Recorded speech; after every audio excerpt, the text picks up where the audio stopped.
Hey everyone, it's Julie. Today we'll be making black beans. My favorite beans in the whole world. Growing up, I ate this all the time, so black beans are very special to me. It's super easy to make, so let's get started.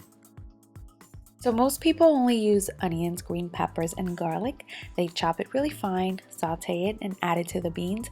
I do it a bit different. I like to make a sofrito in the processor, and this is how I do it. I rough chopped a small tomato, onion, green bell pepper, 4 garlic cloves, and a bunch of cilantro. Place it in my processor, drizzled lots of olive oil, and we are going to blend that up. Now the reason why I prefer to blend up my veggies instead of finely chopping them is for 2 reasons. I don't like seeing chunks of onions and peppers in my beans. And 2, this blended sofrito can last you for a long time if you freeze it.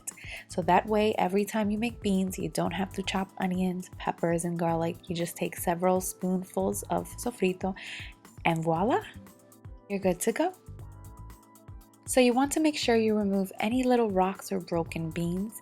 You want to rinse them and place them in a pressure cooker.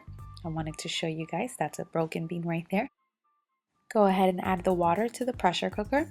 Now, if you don't own a pressure cooker, you may certainly soak these overnight and then cook them the next day for about an hour. I always use a pressure cooker. It'll have your beans ready in 40 minutes. And please make sure that you read the instructions on your pressure cooker. They can be extremely dangerous.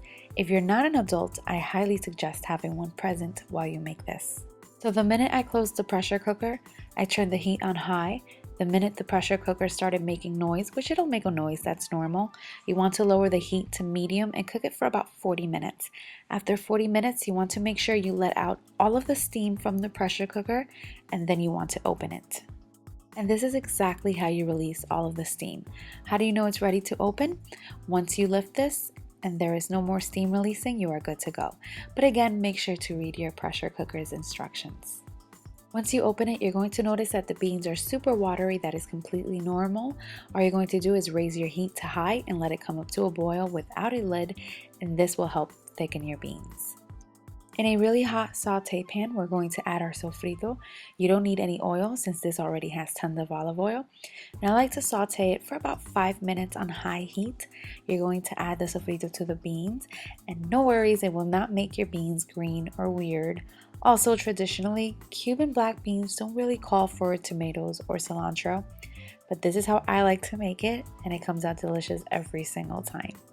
To stir that in, and next we're going to add 2 bay leaves, cumin, oregano, and dry white wine, also known as vino seco. You may omit the wine if you can't consume alcohol, but the cumin and bay leaves are almost mandatory. I have a cousin who doesn't like cumin, so she adds sazon instead. If you want to use sazon, make sure not to get the one with color or else you'll have orange beans. I'm going to season these generously with salt and pepper. And now 2 of my secret ingredients for black beans is a little bit of sugar and a little bit of tomato sauce. A lady once told me she added sugar to her black beans. I told my grandmother, she was not happy. I still tried it, I loved it, and somewhere along the years I ended up trying tomato sauce and thought it worked perfectly. I let these cook over high heat, uncovered for about 20 minutes. They will keep thickening up the longer you cook them. I wanted to show you how thick and delicious the beans look. I placed a little cilantro leaf on top, that's optional of course. You can serve this as a soup, but of course my favorite way of eating this is over rice. I remember waking up every Saturday morning when I was a kid in the house smelling like black beans and pine sol, so I really love black beans. You should definitely give this a try with some pollo asado, like right here, or some pernil, steak and onions, which I have recipes for all 3. I highly suggest you guys check all of those out if you haven't already. I hope you guys really give this a try. Hope you enjoy it, and thank you all so much for watching.